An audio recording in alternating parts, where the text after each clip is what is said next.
so I took your feedback, I listened, and I heard what you wanted. You wanted a longer episode. So here is the 2 episodes I was going to release as one single episode. I hope you enjoy. Bye! So, we're back, and now we're going to learn about Space Marines, the Angels of Death. Let's do this. The Angels of Death are up next. Space Marines are genetically engineered super soldiers and superhumans. They're given extra organs, their skin tissue is toughened, their bones are stronger, they're taller than the average person. They're pretty massive people. And these are the specialized super soldiers that carry out a lot of the more specific tasks for the Imperium. And there's tons of legions of them. In fact, there's one per Primarch. Each Primarch, the Emperor's son, as I mentioned before, oversees their legion of Space Marines. The genetic upgrade they get is based on the genes of said Primarch. It's something called a gene seed. That's what brings them up to this like superhuman level. As stated, each Primarch has their own legion. Robot Girly Man has the Ultramarines. Jagatai Khan has the White Scars. Rogel Dorn has the Imperial So are these all Space Corvus Marines? Corax has the Raven Guard. And there's a whole bunch of other side sections that are also extremely interesting and have a little bit more of a guard. Wait, what was Robot Girly Man has the Ultramarines. Jagatai Khan has the White Scars. Rogel Dorn has the Imperial Fists. Corvus Corax has the Raven Guard. And there's a whole bunch of other side sections that are also extremely interesting and have a little bit more of a twist on the average Space Marines, which we'll discuss in a bit. Humorously enough, I don't have a whole lot to say about Space Marines. They're superhumanly fast. In fact, it's been said that nothing that large should move that quick. These men in power armor moving at blazing fast speeds. Their reflexes are faster. Their skin is tougher. They are overall just extremely powerful soldiers. In fact, where they differ comes down to which Space Marine Legion we're talking about. For instance, the Ultramarines done by Robot Gilliman, are the main blue boys. Strong in almost every way. The jack of all trades kind of group that are a little bit too strong, and that's a lore problem. But the White Scars by Jagatai Khan are all about speed freaks, go fast. We're talking attack bikes. We're talking land speeders. You want to go in quick. You want to hit them hard. You want them to be swarming around like buzzflies. Buzzsaws. With the speed of buzzsaws. I'm seeing that this is like bees. They don't care what's possible for humans. Fuck you, Pale King. Salamanders love fire. Fuck you! Fire in the forge, fire in battle. Flamers, melta-guns, multi-meltas. Just so long as something can be burning, that's big. And they're also actually some of the nicest of the Space Marines. A lot of Space Marines have this kind of like holier-than-thou thing because of their genetic strength. However, the Salamanders tend to put human lives above the lives of themselves, which is actually rather rare. They're also all black, but not like just regular black, like 2 a.m. line at a White Castle black. Like they have a charcoal, dark, ashy exterior and like blazing red eyes. Racist? Apparently something about living on their home planet of Nocturne, which I don't know if that makes much sense, but who cares? This is like fantasy land anyway. Overall, Salamanders are actually one of my personal favorite legions because they're just really cool. They're fun to play as because of all their flamer weapons, and they have a nice, like, more heartwarming lore. I don't like how you said that. That was super evil like everyone else is. Oh my god, we're not even a quarter of the way through the Space Marine legions. Imperial Fists believe in the power of the siege and defensive positions. Raven Guards, master of stealth and sabotage while having bird helmets. Iron Hands, masters of machines and vehicles while being really goddamn good at being sold on eBay after one nerf. Space Wolves, Vikings and wolves and tons of wolves and axes, battle axes, fur everywhere. Space Wolves, angry, big teeth. Blood Angels, the genetic defect to make them want to drink blood and go crazy called the Red Thirst. They have Cupid wings and stuff, which is a little bit strange, and they are all super gay for Sanguinius. Dark Angels are old school knights and inner circle theme and... I'm now getting confused. You a heretic? Me? No, never. Once in a blue moon, I know. Death Watch, a fancy anti-Xenos group that nobody plays because I don't know what that was referring to. Look cool though, but no one plays them. I don't know about Death Watch. They're there though. Black Templars, for the people who, if you haven't prayed at least 3 times a day, you're gonna start praying out that airlock. And I'm sure there's some other chapters I may have missed as well. Grim's a Black Templar. He was like, pray those right are now. the main ones right here. Here, quote from the Emperor himself. They shall be my finest warriors, these men who give of themselves to me. Like clay I shall mold them, and in the furnace of war I shall forge them. They shall be of iron will and steely sinew. In great armor I shall clad them, and with the mightiest weapons shall they be armed. They will be untouched by plague or disease, no sickness shall blight them. They shall have such tactics, strategies, and machines that no foe will best them in battle. They are my bulwark against the terror, they are my defenders of humanity, they are my space marines, and they shall know no fear. And on the tabletop, they fuck. Oh, they fuck hard. As of making this video, Space Marines are laughably strong. That might change at some point, but overall, Space Marines just have it's like a Swiss Army knife, a tool for anything you need, except it's like a gold-plated Swiss Army knife. It is extremely strong. If you are actually getting into the tabletop of Warhammer, Space Marines are a great start. Also, whatever gameplay style you have, whether you want to be sit back with long range and heavy weaponry, go fast and run in, or even just full melee, all of these options are totally there for you. Space Marines are super badass, but unfortunately, it's time we start praying to our new god, the 2011 Honda Civic. So is it any wonder people are afraid of technology? Technology! Adeptus Mechanicus! The Adeptus Mechanicus. They are real! The Adeptus Mechanicus are a technophile cult on Mars. Now, these people are a little bit weird because they don't actually really believe in the Emperor of Mankind. And you might think, oh, whoa, Berkey, that sounds like some heresy. A little bit. They believe in the Emperor, they believe in his power, but they don't pray to him. They pray to something called the Omnissiah. And the Omnissiah is this kind of machine god that they believe permeates in all machines. And if you think, at least now I understand what Matt was talking about. They believe in a different god as well? That sounds like super heresy. Well, yes-ish, but they also make all your guns, and they make all your tanks, and they make everything that you have. So you can't really tell them to fuck off because you're not going to win nothing if you don't got stuff to shoot people with. See, their Omnissiah at least makes sense from their I have that symbol in my Discord. They believe it to be a deity that permeates through all machines. Your Honda Civic, your standard bolt gun, your Dune Strider Walker, your giant mechs, your huge I'm so excited to tell the Omnissiah is present through all. And the only reason your stuff works is because the machine's spirit in it says it works. If you want your gun to work, your tank to run, you must pray to it. And I mean full stop. You need to start chanting in high Gothic. You need to burn incense. You need to sit on your knees and pray to that car. You need to rub oil on your robes, and you need to go ahomina, homina, homina, homina, homina, homina. Full stop. If you want your damn it keeps setting itself down. Your gun to fire, you need to do that. They are very bizarre, and they actually have a bit of a point because it's obviously working. And if you look at them, I don't know how that works. So they obviously know something about what they're doing. The most notable member of the Adeptus Mechanicus is Archmagos, whatever, Belisarius Call. Look at this dude. Look at this dude. Yeah. This is the group we're talking about. These are these weirdos. Here. The Omnissiah Creed. The Credo, Omnissiah. There is no truth in flesh, only betrayal. There is no strength in flesh, only weakness. There is no constancy in flesh, only decay. There is no certainty in flesh, but death. Flesh is weakness, flesh is death. The Omnissiah is the god of the machines, and if you wish to be whole, if you wish to be holy, if you wish to give unto him, you must saw down your limbs and remove your organs and replace them with mechanical parts, because that is what he wants, and that is how you will become enlightened. Isn't there an episode of Futurama where that was done? Mixed with religious extremism.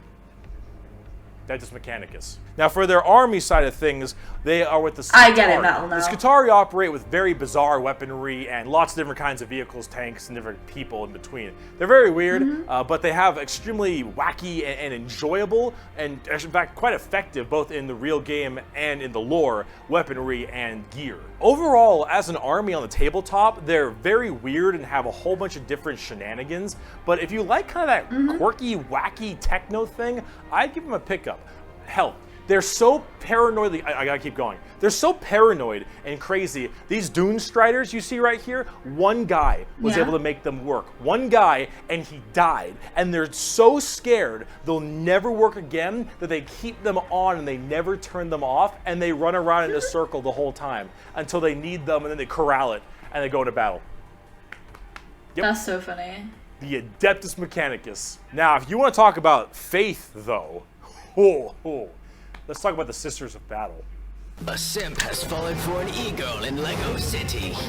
The Sisters of Battle of the Adeptus Sororitas, if that's how I Sorry, I pronounce it saw correctly, women. is an all-female group Adeptus of battle Sororitas? sisters Hello, ladies. going through the ecclesiarchy section of the Imperium. The ecclesiarchy is, of course, the church. This is, imagine a private army of the church, which is scary. And it is. The sisters are an extremely zealotous force, and they take this to a full extreme. They believe in three main things: faith, martyrdom, and fire. Through the bolter, the flamer, I and the like melta, these ladies. The Sisters of Battle are extremely potent at taking out chaos and heretics.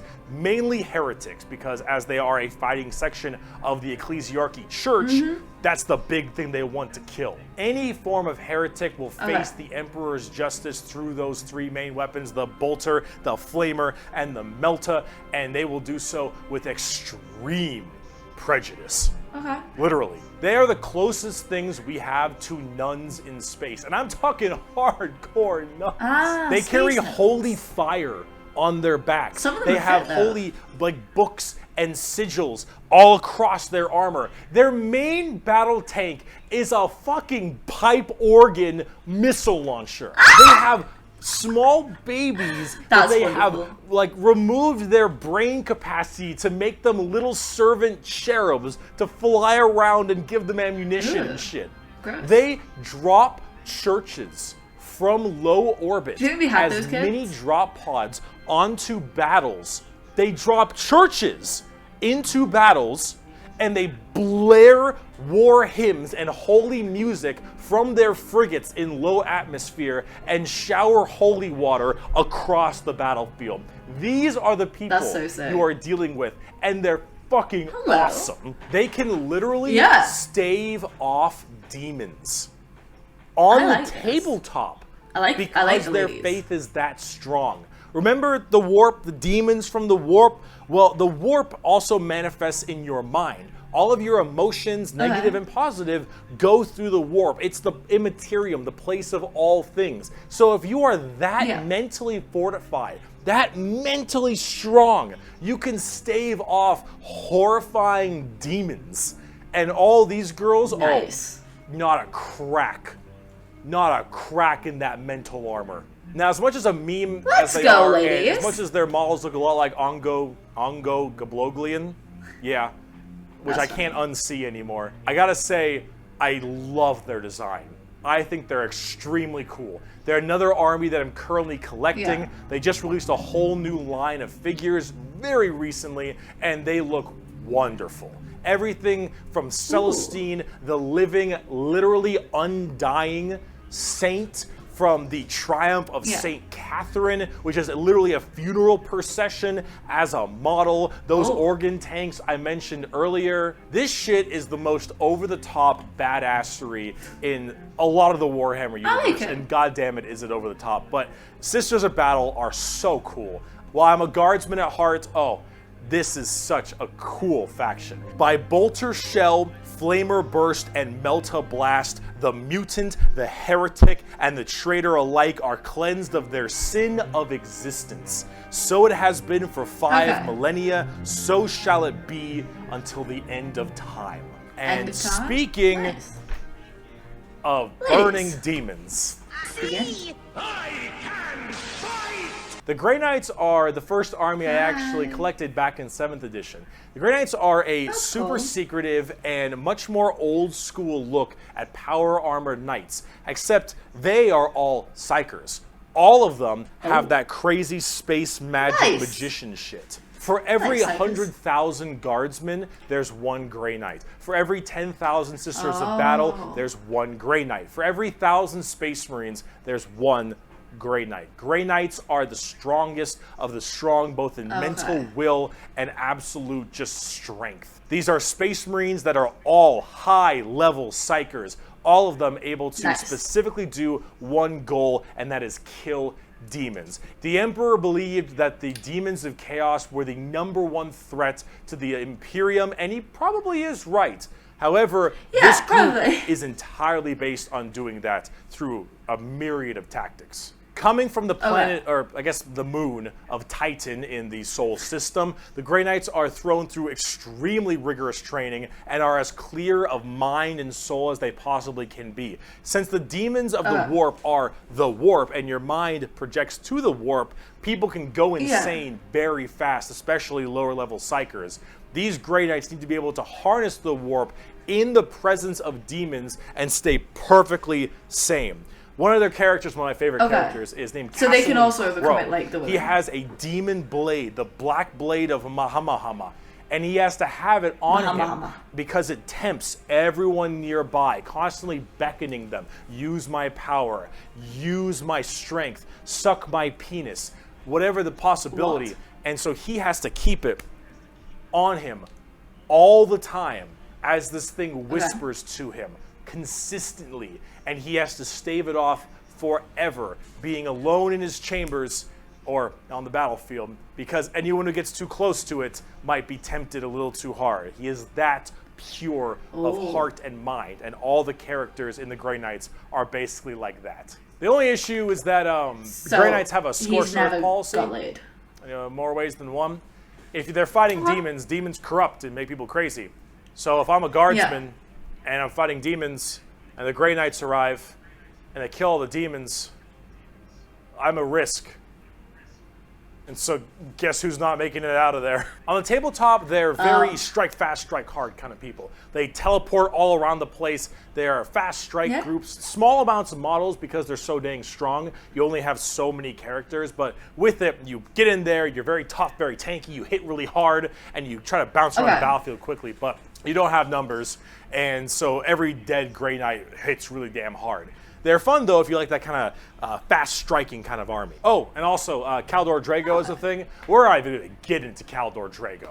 All right, that is... oh, my We're goodness. not going to Caldor? I am the mail about his fist. I am the spear in his hand. Though we are lost, I am the shield on his arm. I am the flight of his arrows. I am the hammer. I am the sword. I am the shield. I am a soldier at the battle at the end of time.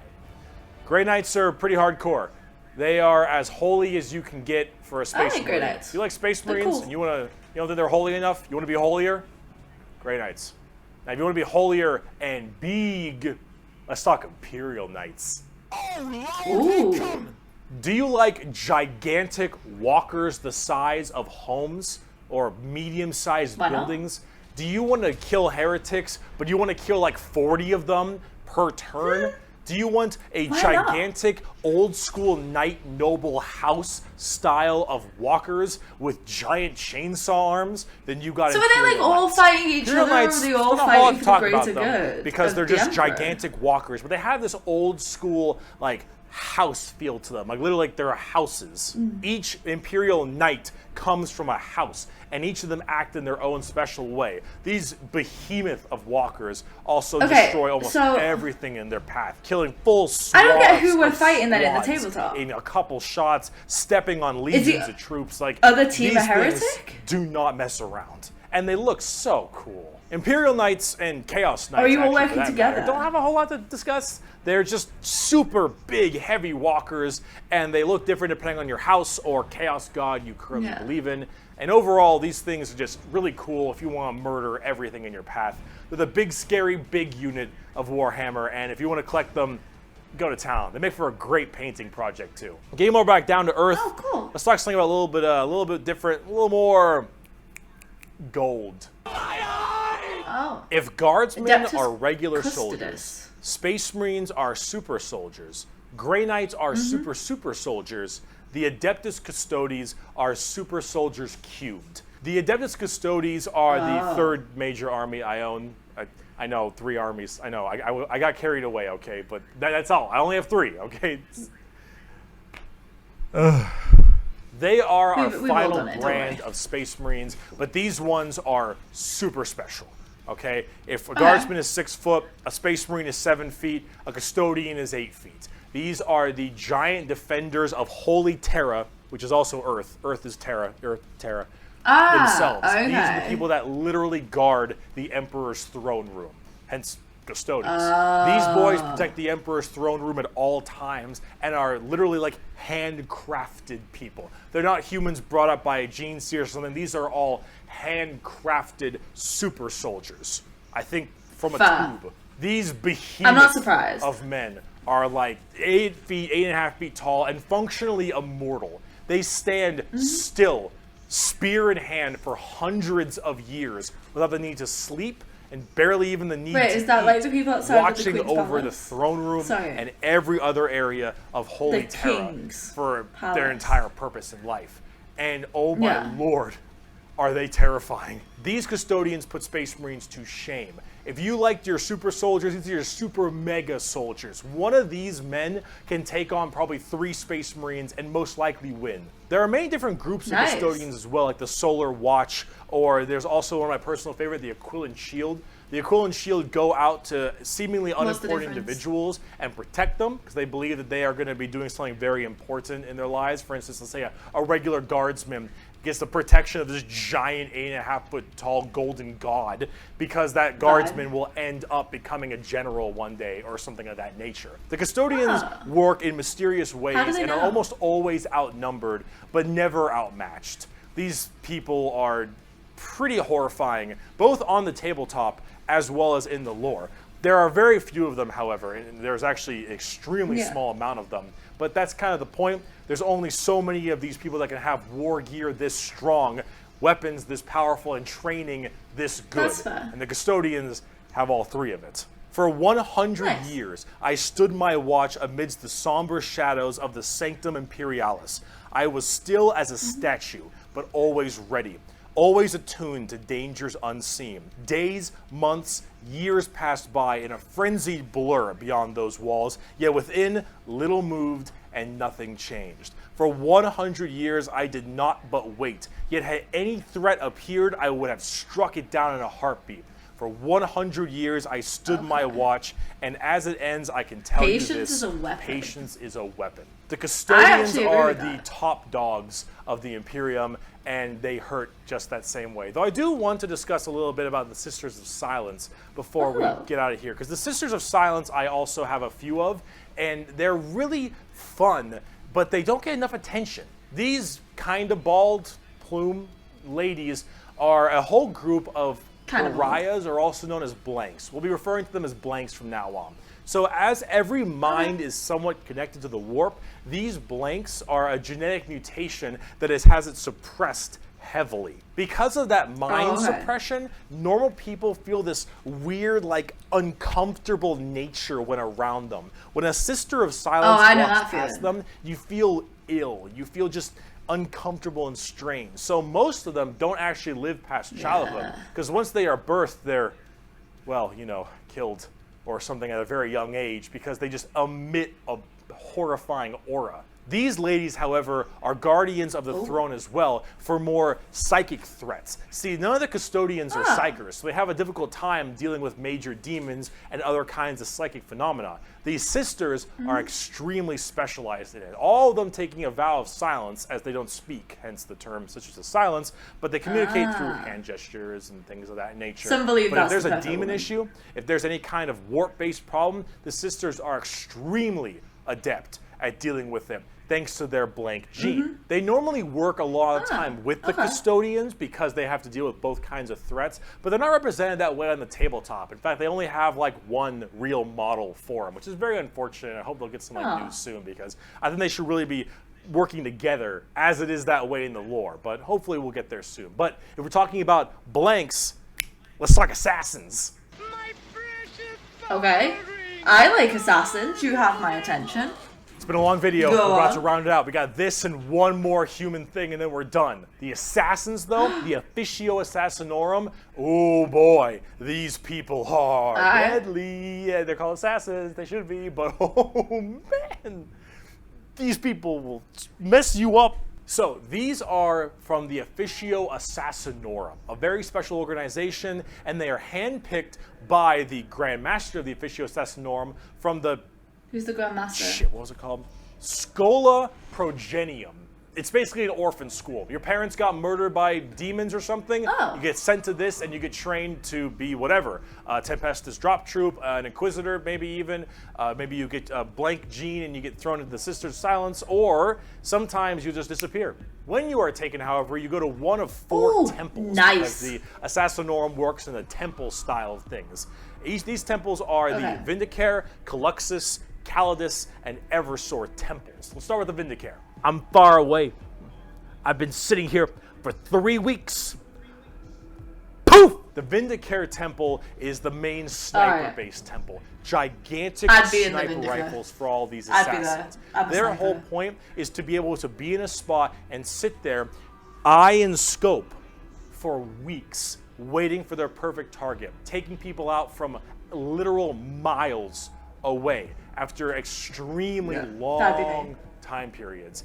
The Vindicare Temple is about precise, perfect aim. There have been reports of Vindicares being able to single out particular body parts from over 2-3 miles away. Temples in the head, the jugular, for instance, and been sitting there after weeks. And when they're ready, take that shot, time is done, packs them up. The Calidus Temple, however, is a lot more about shape-shifting and deviant art. It's mostly a female-based one, or at least it seems to be, and this allows a lot of body augmentation for certain individuals to be able to kind of transmorph themselves and infiltrate areas that are problems. I don't believe this is mostly women. Will end up taking missions. They made it look like women.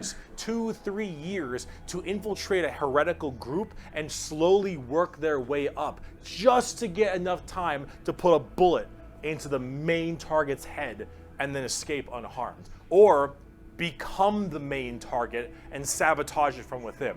These are all completely about deception, mind tricks, polymorphing, and everything in between. And that's cool though. I'd be a polymorph. The Eversor Temple, just kind of disturbing one. The Eversor Temple is about when you don't want anything to come back alive, friend or foe. You want it all dead. An Eversor is psychogenically conditioned with just psychotherapy and psychological torture to only feel violence, hatred, and anger. It does the Clockwork Orange style of thing of just making you forced to watch never-ending pain and misery and psycho conditioning, I guess is the term. And then they pump you full of tons of psychedelic drugs and they cryo-freeze you.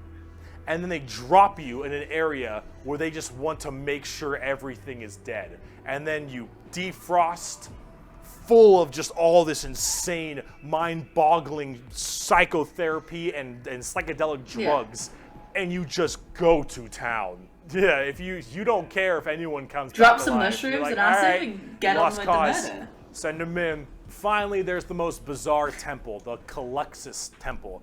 The Caluxus assassins are feared even among the other temples. So that blank gene, the people will go to the Caluxus Temple with this as well. And this is where they can harness that to be massively anti-psyker or even just anti-regular people. They are seen with extreme fear and distrust among many, many people. They are described by the Eldar by quote as being pure evil. Imagine that uncomfortable feeling from that blank gene I mentioned, and then imagine them being taught and given equipment to amplify it by 100. If normally regular people feel uncomfortable, now they are basically akin to being a siren wailing directly in your ear. And if you're a psyker, oh no. The sheer presence of a Caluxus assassin is enough for you to tear your skin off. You will rather gouge your eyes out and rip your nails off than even being near this person. The Caluxus assassin is when you want psychers to literally lose their minds, and they will go on their knees and ask you to gun them down because it is a suitable choice over being anywhere near you. The motto of that temple is that which is unknown and unseen commands the greatest fear. Now, for the tabletop, assassins aren't that special. You can call them in no matter what Imperium faction you are, and they do a lot of work for themselves, but at the same time, they're very specialized and require a lot of finesse. And they work the way you generally want them to, though. Okay. You want to cause some distortion and weird stuff, you take a cowless. You want to just murder swaths of infantry and then blow up Eversor. You want to kill that one guy, and if you have a lot of psychers, Caluxus. It's a nice little, like, jack of all trades if you have a specific thing you want to kill. And you get to choose which is really fun. But now, let's talk about the last human faction. We can round this video out before we do part 2. The Inquisition. And we have a lot to talk about with them. I've heard of them. You guys comment about them every other week. Where do I even begin with the Inquisition? Take every secret police you can think of. Yeah. The KGB, the Gestapo, the CIA, FBI, any of these kinds of people. And then mark it up by about 10 and give them the most power in the entire Imperium. No, you know what? How about this? This right here, it's not just a quote. This is the Imperial motto, the motto of the Inquisition. I apologize for my bad pronunciation. Innocentia nihil probat. Innocence proves nothing.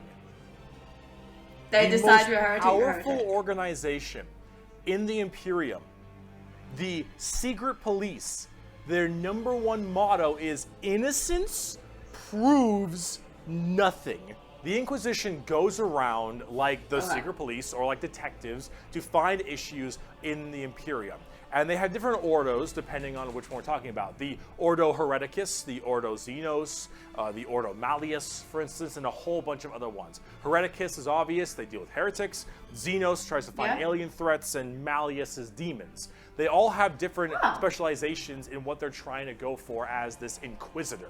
And that's what they're called, Inquisitors. Each of them, as an Inquisitor, has their own free reign to do as they wish. Who basically just took people who didn't deserve to be alive. They go out to find problems and interrogate people. I hope they've got one like that. A lot. They are above the law in every department over Space Marines. Now, the Space Marines might argue against them and stuff, and there might be a lot of blowback, but technically they are above them as Inquisitors. They are looking to investigate and figure out coups and cults and demonic incursions and possible Xenos issues like gene stealers or a new threat coming into an area.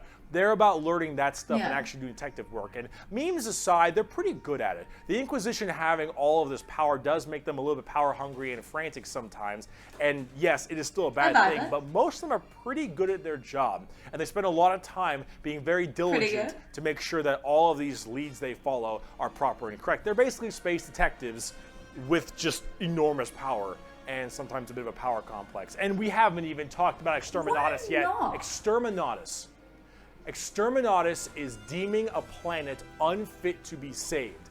I deem that this planet is demon infested and taking it back will cost too many resources and is not worth it. I have now committed Exterminatus on this planet.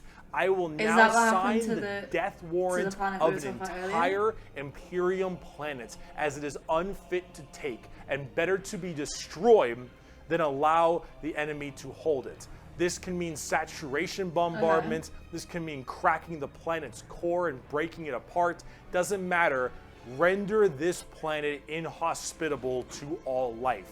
Yes, innocence proves nothing people are the only people who can choose this planet must die in its entirety. Yeah, you're playing the villain. That's cool. Now, it is memed a lot, but most Inquisitors are very rare to do Exterminatus. Exterminatus is a very crazy thing. There's only so many worlds that you don't want to destroy all of them. Now, naturally, with the memes aside, there are some people who are a little bit rough on this one. But most Inquisitors generally don't like to do Exterminatus a ton, but it is an option they have.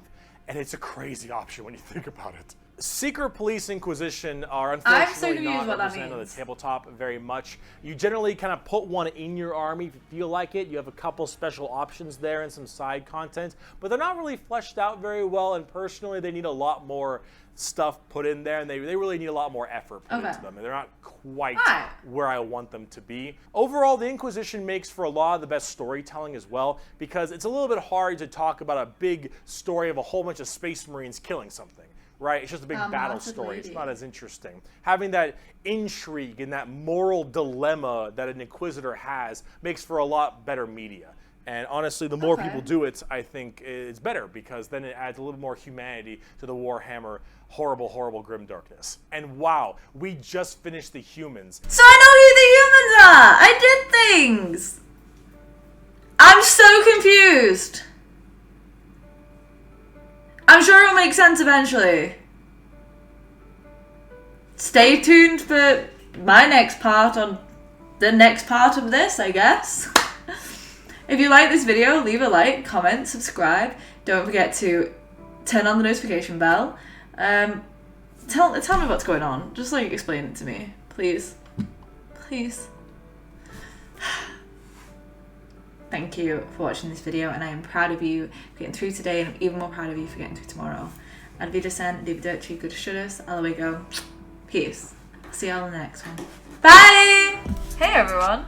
These Time to Improve beats have been brought to you by Stranger Games, the creator of Ashina the Red Witch and My Big Sister. Check them out below. I'd like to say a huge thank you to my royal patrons.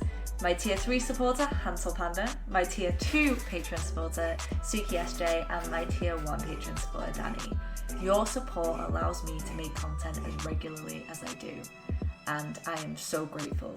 If you would like to join the royal patrons, there is a link down below in the description. Thank you so much for everything you do for me.